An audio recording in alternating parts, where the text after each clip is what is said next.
Hello students, welcome to only IAS. Only IAS में आप सभी का स्वागत है। आज के लेक्चर में अपन क्या करेंगे? तो देखो, आज के लेक्चर में जो इंटरनेशनल ऑर्गेनाइजेशन वाली सीरीज है उससे आगे की पढ़ाई करेंगे। एज यूजुअल ही करते आ रहे हैं। और क्या कर रहे हैं आज के लेक्चर में? मतलब बच्चों क्या करेंगे? इंटर गवर्नमेंटल ऑर्गेनाइजेशन करेंगे, इकोनॉमिक्स और जुडिशरी से रिलेटेड। देखो भाई साहब, पैसे वैसे की तो सबको आवश्यकता रहती है, तो उसके लिए भी ऑर्गेनाइजेशन बनाएंगे। और दो लोगों के बीच में झगड़ा हो जाए, दो लोगों के बीच में झगड़ा हो जाए, चाहिए दो देशों के बीच में झगड़ा हो जाए, तो उनके बीच में सुलटारा करने वाला तो होना चाहिए ना, मीडिएटर। तो उसके लिए जुडिशियल ऑर्गेनाइजेशंस को डिस्कस करेंगे। बस रटने वाला टॉपिक है, इसका रट्टा लगाना है, लेकिन समझ समझ के। उस तरह से करते हुए इस लेक्चर सीरीज को आगे बढ़ाएंगे। तो देखो, आज के लेक्चर में मेरे पास ना ज्यादा क्वेश्चंस नहीं है ना, क्वेश्चंस नहीं है, क्योंकि इस पर यूपीएससी ने ज्यादा क्वेश्चन पूछे नहीं। प्रीवियस ईयर के क्वेश्चन ज्यादा है नहीं, लेकिन हो सकता है आने वाले समय में पूछेगी, तो इन सबको कवर करना तो जरूरी है ना कैसे करंट अफेयर्स में तो रहती हैं। इसलिए तो क्या करेंगे, आज अपन कुछ एक और चीजें डिस्कस करेंगे। देखो, हमारा एग्जाम सर पे आ रहा है, तो कुछ साइकोलॉजिकल चीजें है ना, उनको डिस्कस करेंगे। वो भी स्टूडेंट्स के साथ डिस्कस करना बहुत जरूरी है। उनको ध्यान में रखते हुए कुछ कुछ चीजें अपन पढ़ाई करेंगे। तो स्टार्ट करते हैं आज के लेक्चर में। टेबल ऑफ कंटेंट क्या है?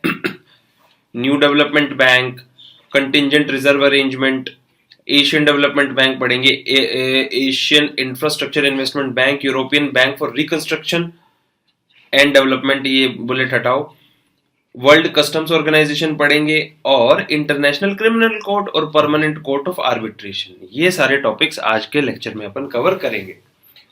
आपके मेल्स वगैरह मिले मुझे, और उसमें लगा बताया गया कि सर आपकी क्लासेस सही सही चल रही हैं, तो आप पढ़ाओ बढ़िया से, आप हमको मजा आ रहा है। तो बस पढ़ना भी और मजा लेते रहना है ना। इस तरह से अपन करके एक एक करके सारे कोर्स सिलेबस को नाप देंगे, और यूपीएससी को भी नाप देंगे। कोई टेंशन वाली बात नहीं है, ठीक है।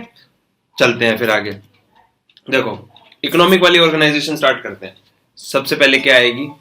सबसे पहले आएगा न्यू डेवलपमेंट बैंक। अब ये जो न्यू डेवलपमेंट बैंक है ना, ये ब्रिक्स नेशन जो है, जिसमें ब्राजील, रशिया, इंडिया, चाइना और साउथ अफ्रीका का ये एक इंटर गवर्नमेंटल रीजनल ग्रुप है।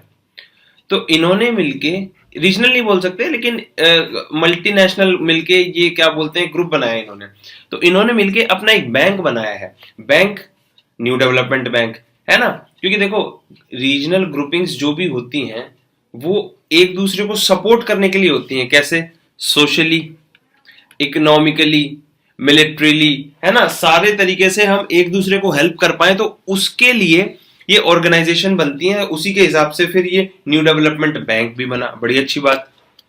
अब देखो, ये ब्रिक्स क्या है? तो ब्रिक्स क्या है कि मैं नेक्स्ट लेक्चर में प्रॉपर इसको पूरा डिस्कस कर दूंगा, है ना। इंटर ग्रुपिंग है ये इंडिया की, तो वो भी डिस्कस कर लेंगे कि ये क्यों साथ में आए, क्या इनकी आवश्यकता पड़ी, और इन सब कंट्रीज का जो जीडीपी वाला हिसाब किताब है वो क्या है, किस तरह से क्या है। तो यहां पर जस्ट केवल न्यू डेवलपमेंट बैंक को हम डिस्कस कर लेते हैं। It is a multilateral development bank jointly founded by BRICS countries. बिल्कुल सही बात, याद कर लो इसको। ये फोकस किस पे करेगा?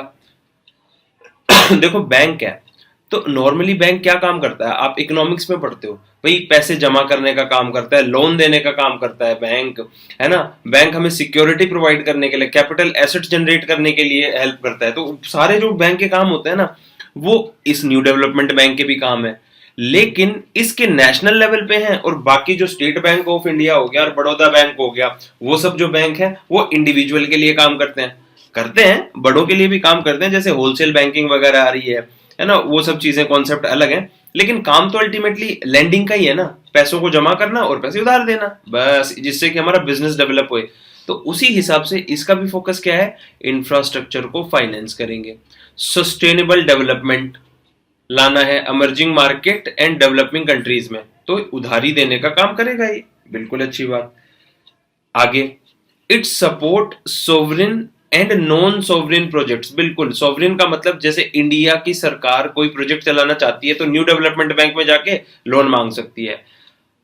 लेट सपोज टाटा कंपनी है और उसको कोई प्रोजेक्ट चालू करना है, उसके लिए वो लोन यहाँ पे जाके मांग सकता है। तो सोवरिन और नॉन सोवरिन सारे projects through loans, guarantees, equity participation and other financial instrument, बस और हाँ, ये लोन हो गया, गारंटी मिलना, इक्विटी पार्टिसिपेशन, ये फाइनेंशियल इंस्ट्रूमेंट्स क्या होते हैं, ये सब आपको इकोनॉमी के अंदर डिटेल में कवर करवा दिया गया होगा और या फिर करवा दिया जाएगा। तो वहां पर जैसे ही आए ना, समझ जाना इनको।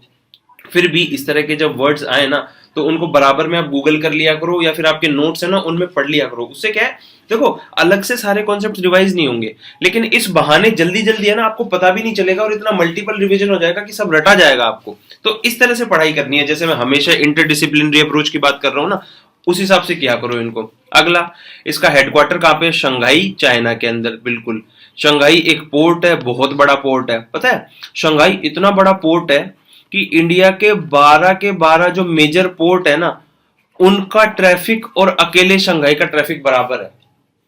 बहुत बढ़िया हिसाब किताब है शंघाई का, है ना। तो वहां पर ही इनका न्यू डेवलपमेंट बैंक का इन्होंने हेडक्वार्टर बना दिया। बड़ी अच्छी बात, आगे चलते हैं। First regional office of new Development bank will be opened in Johannesburg, South Africa. Johannesburg जो साउथ अफ्रीका है, जहां पर 2003 का वर्ल्ड कप फाइनल हुआ था जिसमें इंडिया हार गया था, वहां पर इनका रीजनल ऑफिस है। बड़ी अच्छी बात। It is planning to launch regional office in Brazil with a regional centre already in Johannesburg, South Africa. तो पहला तो जोहान्सबर्ग, फिर Brazil. It has initially authorized capital of $100 billion and an initial subscribed capital of $50 billion। बोले देखो $100 billion डालेंगे अपन pool में, है ना, 5 देश मिलके। तो शुरुआत में इकट्ठे तो किए $50 बिलियन और फिर उसको करते करते 100 बिलियन पे ले जाएंगे। बड़ी अच्छी बात। The initial subscribed capital shall be equally distributed among founded members BRICS countries. बिल्कुल, शुरुआत में जैसे मान लो 50 बिलियन है ना, तो सबने 10-10 बिलियन दिया, इक्वली डिस्ट्रीब्यूट किया। बाद में अपने हिसाब से इसमें पैसे डालते जाएंगे, जैसे कि और बैंक्स में होता है ना कि है ना, जो जितना ज्यादा पैसा देगा उसका वोटिंग पावर उतना ज्यादा, वैसा ही हिसाब किताब यहाँ पे डालेंगे। आगे चलते हैं। The initial authorised capital of the bank was divided into 1 million share made available for subscription to members to which all members subscribed equally. बिल्कुल, देखो शेयर बना देते हैं, हमेशा ही शेयर्स बना देते हैं और शेयर के हिसाब से काम करते हैं। कोई भी इन्वेस्ट करना चाहे ना तो बाद में शेयर भी खरीद सकता है। तो शेयर्स डिबेंचर्स का कॉन्सेप्ट आपको स्टॉक मार्केट का, प्राइमरी मार्केट, सेकेंडरी मार्केट, ये सब क्या बोलते हैं, इकोनॉमिक्स में बढ़िया से आपको पढ़ा दिया गया है, वहां से आप इसको रिवाइज कर लेना। तो इस तरह का कॉन्सेप्ट यहाँ पे भी चलता है। आगे चलते हैं। Hence, the voting power that was based on the subscribed share is equally shared among the members। बिल्कुल, एक ही बात को 2 बार लिख दिया। अब देखो ये बड़ी इंपॉर्टेंट बात है, इंपॉर्टेंट, इसको याद रखना। इस पर क्वेश्चन कैसे ना कैसे पूछा जा सकता है। क्या? All UN member could be the member of new Development bank. United nation के जो भी मेंबर हैं वो न्यू डेवलपमेंट बैंक के मेंबर हो सकते हैं, लेकिन लेकिन लेकिन but however the share of BRICS nation can never be less than 55% of voting power। बिल्कुल, शेयर जो है ना ब्रिक्स नेशन का, वो 55 वोटिंग पावर के 55% से कम नहीं होने का, है ना। मतलब 55% वोटिंग पावर हमेशा ब्रिक्स के पास ही रहने का है। बाकी जो 45% है ना, उसमें करो जो करना है आपको, बाकियों को। ये है अगला। रीसेंट डेवलपमेंट क्या है? New development bank's first non sovereign project was 200 million loan to Brazil Petrobras, है ना। इनका जो 200 मिलियन का जो उन्होंने नॉन सोवरेन लोन दिया था ब्राजील में, कोई पेट्रोब्रास करके एनवायरमेंट का कोई प्रोजेक्ट हुआ था उसके लिए। उसके बाद में 200 मिलियन का लोन दिया था साउथ अफ्रीका के ट्रांसनेट दिया था to reconstruct a port in Durban. 2 काम किए गए। आगे चलते हैं। एक चीज और, contingent Reserve arrangement. Contingent Reserve arrangement क्या होता है कि भाई मुश्किल हालात में पंगा फंस जाए तो उस टाइम पर कुछ रिजर्व रखना चाहिए ना यार, तो बस वो रिजर्व रखने के लिए अरेंजमेंट किया गया। The focus of CRA to deal with any short term balance of payment pressure that BRICS nation may face. बिल्कुल, यही बात आपको बताई गई। आगे, it is the framework for the provision of support through liquidity precautionary instrument to strengthen financial stability। initial committed resources is 100 billion with individual commitment। किसने कितने कितने दिए? भाई चाइना ने दिए 41 बिलियन, ब्राजील ने 18 बिलियन, रशिया ने 18 बिलियन, इंडिया ने 18 बिलियन और साउथ अफ्रीका ने 5 बिलियन। बड़ी अच्छी बात, आगे चलते हैं। ये हो गया न्यू डेवलपमेंट बैंक का लेखा जोखा, जो भी था रटने वाली चीज थी, रट्टा लगा लिया, बड़ी अच्छी बात। आगे चलते हैं। आगे फिर एशियन डेवलपमेंट बैंक को देखोगे तो देखो 1966 के अंदर ये फाइनेंशियल इंस्टीट्यूशन बनाया गया। क्यों बनाया गया? कि भाई इकोनॉमिक ग्रोथ को फोस्टर करना है और जो पुअरेस्ट रीजन है ना दुनिया के, उनके अंदर इकोनॉमिक ग्रोथ और कोऑपरेशन बढ़े। लेकिन मतलब देखो वर्ल्ड बैंक को देखो देख बनाया गया, लेकिन एशियन इन कैरेक्टर। देखो सीधी सी बात है, वर्ल्ड बैंक जो है पूरी दुनिया का कॉन्ग्लोमरेशन है, सारी दुनिया के लोग मिलके बना रहे हैं। तो वो क्या है, दुनिया को देखो हर रीजन की रिक्वायरमेंट अपने हिसाब से अलग होती है, और हर रीजन क्या होता है उसका पॉलिटिकल सेटअप, सोसाइटल सेटअप, हर चीज, इकोनॉमिक सेटअप अपने टाइप का होता है। एशिया का एक अपना, जैसे क्या बोलते हैं इंडियन सब कॉन्टिनेंट है ना, चाहे हिंदुस्तान में चले जाओ, पाकिस्तान में चले जाओ, कहीं भी चले जाओ, बांग्लादेश में चले जाओ, वहां पर फैमिली वैल्यूज, रहने का तरीका सब एक तरह का सेम है, इकोनॉमिक सिस्टम एक सेम है ना। कैसे ईटिंग हैबिट सेम है, इकोनॉमिक्स किस तरह की है, पर चुन्नी की दुकान आपको लाहौर में भी मिल जाएगी और लुधियाना में मिल जाएगी, उसी तरह से काम करते हैं। तो एक अपना कैरेक्टर है रीजन का, उसी तरह से एक एशियन रीजन का अपना एक कैरेक्टर है। तो भाई उस कैरेक्टर को ज्यादा सुटेबल कौन रह पाएगा, तो बोले उस तरह का एक बैंक बनाओ। तो इसलिए क्या है, एशियन डेवलपमेंट बैंक बनाया गया। अब क्या देखो वर्ल्ड में तो क्या बहुत ज्यादा डाइवर्सिटी हो जाएगी, तो क्या है चीजों को उस तरह से इंटरप्रेट करना वो सब नहीं हो पाएगा। तो इन्होंने एशिया के कुछ लोगों ने मिलके और बाहर के भी लोगों ने मिलके ये बना लिया एशियन डेवलपमेंट बैंक। इसका हेडक्वार्टर मनीला फिलीपींस में है। देखो जब आप आईएएस, आईपीएस, आईएफएस कुछ भी बन जाओगे ना, तो आपको डेपुटेशन पे ना एशियन डेवलपमेंट बैंक का में रिप्रेजेंटेटिव भी भेजा जा सकता है इंडिया का। अच्छी पोस्ट है, काम करना वहां पे। एशियन डेवलपमेंट बैंक में ना भाई 67 मेंबर्स हैं, जिसमें से 48 तो है बाबू एशिया से और 19 हैं outside Asia. The bank admits member countries from Asian region and non regional developed countries. Non regional developed countries, developed का याद रखना। तो देख लो रीजन में जो है ये सब कौन कौन आ गए, ये सब आ ही गए, India, Bangladesh, Nepal, Pakistan, Kazakhstan, Mongolia, Malaysia, Indonesia, Thailand, Australia, New Zealand, फिर ये यूरोप वाले भी आ गए है ना, टर्की भी आ गया, यूएसए, कनाडा, सब आ गए। तो ये सब इसके मेंबर्स हैं, है कि नहीं? अच्छी बात। Some of non regional members, member countries कौन से हैं? Austria, Belgium, Canada, Denmark, United States, United Kingdom, France, Italy, Germany. मैंने ना कनाडा जाना, मतलब जितने भी सरदार लोग हैं ना, उनकी बेस्ट डेस्टिनेशन क्या है, मतलब ऐसा कॉमेडी करते हैं क्या कि है ना बेस्ट काम करना है, क्यों कनाडा जाना है, मतलब ऐसे जोक बना रखा है अपने कि है ना, जोकिंग करते रहते हैं ना, तो Canada is the best place to go, है ना, कनाडा कनाडा कनाडा कनाडा चलता रहता है। क्यों? सारे रिलेटिव्स कनाडा में रहते हैं, तो हमें भी कनाडा जाना है, तो मैंने ना कनाडा जाना। पता नहीं ये बात मैंने क्यों बोली, कई कई बार मेरे को ना अच्छे जोक्स भी नहीं मिलते हैं। चलो ठीक है, कई बार ना पोपट हो जाता है जोक मारते टाइम पे। चलो ठीक है, हो गया मेरा पोपट हो गया। नेक्स्ट देखते हैं। Asian development Bank assist its members and partners by providing loans, बिल्कुल, technical assistance, grant, equity investment to promote social and economic development. अब देखो इतनी बार मैंने आपको ये बता दिया है, अब तो इसका रट्टा लग ही जाना चाहिए आपको। बैंक की जब भी आएगी बात तो यही लिखना, बैंक क्या करेगा, लोन्स देता है, technical assistant, grant, equity investment, जिससे कि सोशो इकोनॉमिक डेवलपमेंट होएगा। तो यही स्टेटमेंट आपको लिखना है, इनका रट्टा लगा लेना बाबू, क्योंकि इसी तैयारी से आपका मेंस भी होने वाला है ना, तो वहां पर सारे बढ़िया से चीजें अटेम्प्ट हो जाएं। ये बात, आगे चलते हैं। Asian development finances project in 4 ways, 4 तरीकों से ये फाइनेंस करता है, 4 तरीके से ये फाइनेंस करता है। क्या? नंबर 1 तरीका, public sector sovereign financing, private sector ADB fund and resources, और को फाइनेंसिंग। देखो पब्लिक सेक्टर का मतलब होता है सरकारी कंपनी, देखो हिंदी में लिख रहा हूं मस्त, सरकारी company. Financial products for developing members countries and public sector entities, एक तो गवर्नमेंट को, और प्राइवेट सेक्टर को भी, जो कि direct financial assistance to private sector project, उनको भी हेल्प करता है। ADB funds and resources, ADB funds activities in various sectors through loans and grants finance from ordinary capital resources as well as special and trust funds. बिल्कुल। अगली चीज, co-financing partnership, ADB partners with multilateral, bilateral and private institution with commercial finance institution to finance development projects in the region।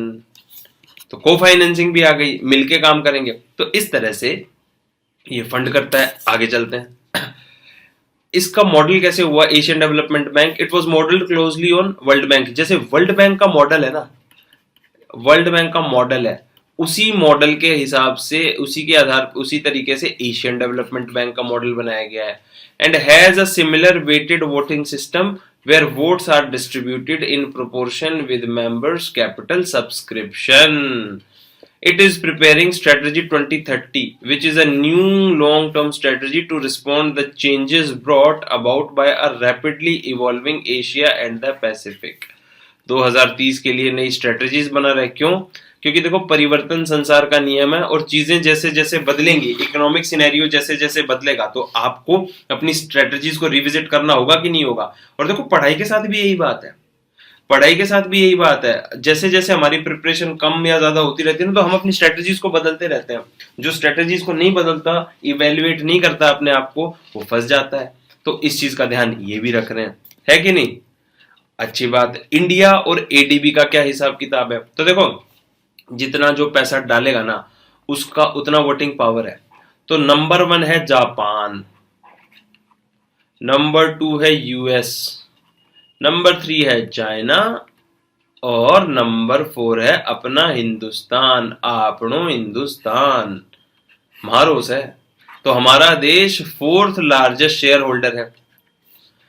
ADB is developing New Delhi as a regional hub for its operation in South Asia। बिल्कुल, south Asia में सारे operation होंगे वो new Delhi से होंगे। तो अपना एक ऑफिस बना दिया। इंडिया में कहां कहां पे इसको लोन मिला? देखो, अब ये आपको ये चीज थोड़ी सी अंडरस्टैंडिंग बनेगी कि इस तरह के बैंक ना कहां पे पैसा लगाते हैं, कहां पर लोन देते हैं। जैसे मुंबई के अंदर जो मेट्रो बनी थी ना, Mumbai metro rail system project, वहां पर पैसा दिया। Assam integrated flood and river bank erosion risk management investment programme, वहां पे। ईस्ट कोस्ट इकोनॉमिक कॉरिडोर, वहां पे। South Asia sub regional economic cooperation, यहाँ पे programme etcetera sponsored by ADB, है ना। इन सब पे ध्यान देता है। आगे चलते हैं। अब नेक्स्ट पढ़ेंगे अपन Asian Infrastructure Investment Bank, AIIB। Latest बना था, ज्यादा दिन नहीं हुए हैं, लेकिन पूछ सकते हैं तो इसको अपन हल्का सा कर लेते हैं टच। तो देखो, एक चीज याद रखना, एक अंडरस्टैंडिंग ये बना लेना कि इस तरह के बैंक कहां पर पैसा देते हैं, कहां पर पैसा लगाते हैं। तो ये एग्जांपल डाल दिया ना, तो इससे थोड़ी सी एक अंडरस्टैंडिंग बनाने की कोशिश करना है ना।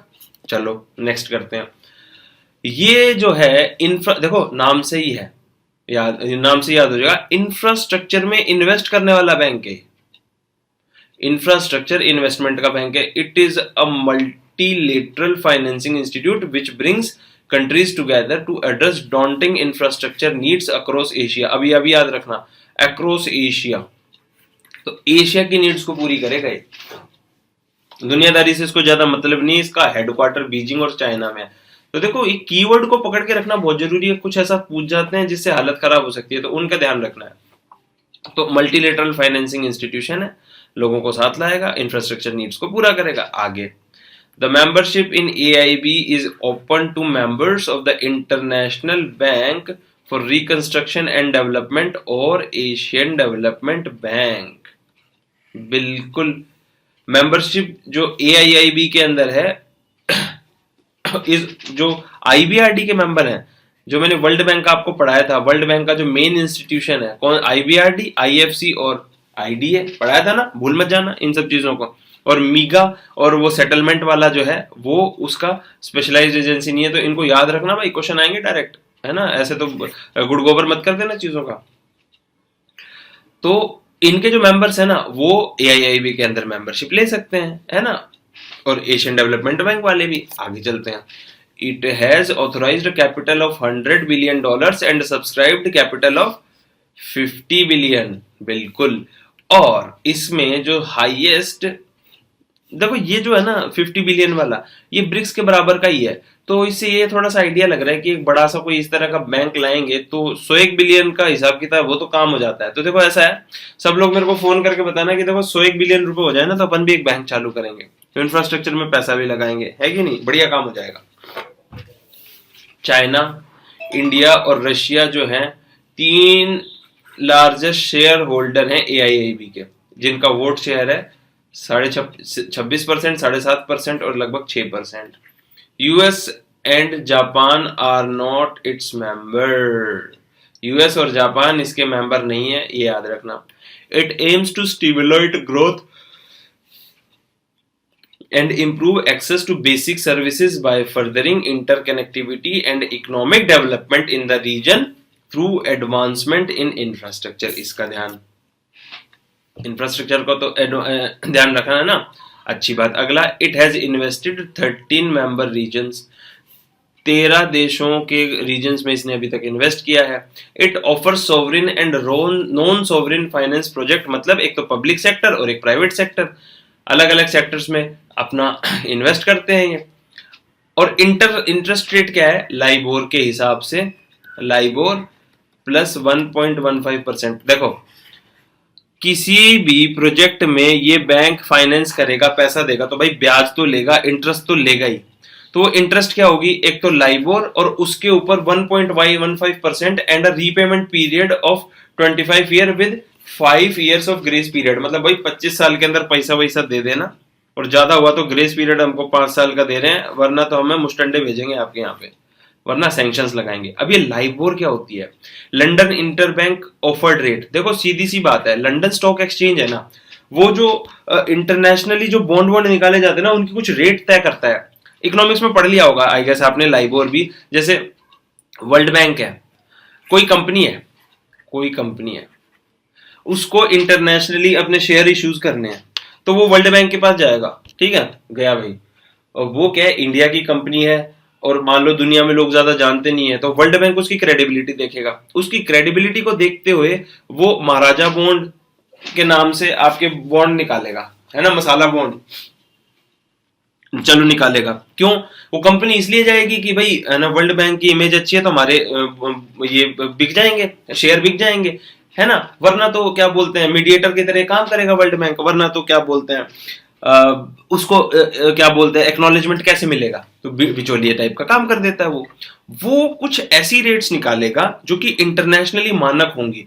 लंदन स्टॉक एक्सचेंज कुछ है ना, लंदन इंटरबैंक ऑफर रेट निकालता है, तो वो ज्यादा एक तरह की स्टैंडर्ड रेट्स होती हैं, तो उनके हिसाब से वो इंडिया में कुछ और रेट होंगी, बाहर के हिसाब से कुछ और रेट होंगी, तो वो जो रेट होती है ना लाइबोर की, वो उन पे लगाकर सॉवरिन बॉन्ड निकालता है, जैसे वर्ल्ड बैंक। उसी तरह से ये लाइबोर लगा देगा और प्लस 5 में उसमें 1.15% का ब्याज और लगा देगा, इस तरह से करके पैसा वैसा वसूल कर लेगा, है कि नहीं। तो ये वाला तरीका होता है। तो आई सपोज आपको लाइबोर वैसे भी समझ में आ गया होगा और मैंने बताया तो भी समझ में आ गया होगा। नहीं समझ में आए तो आप डिस्कशन पेज पे पूछ सकते हैं मेरे से कि सर नहीं समझ में आया, एक बार और समझा दो, एक अलग से वीडियो बना के समझा देंगे, है ना, कोई दिक्कत वाली बात नहीं है। अगला, sovereign backed financing is considered as loan to a member on a loan guaranteed by a member। बिल्कुल, non sovereign backed financing includes any financing that is not backed by a guarantee of a member। बिल्कुल, और it is the benefit for a private enterprise or a sub sovereign entity।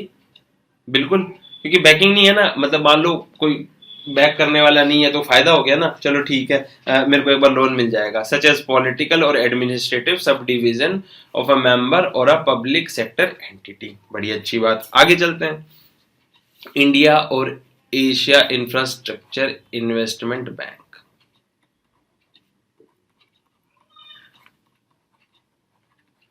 India has hosted third annual general meeting of the Board of Governors of AIIB in Mumbai। The theme of the meeting was mobilizing finances for infrastructure innovation and collaboration। तो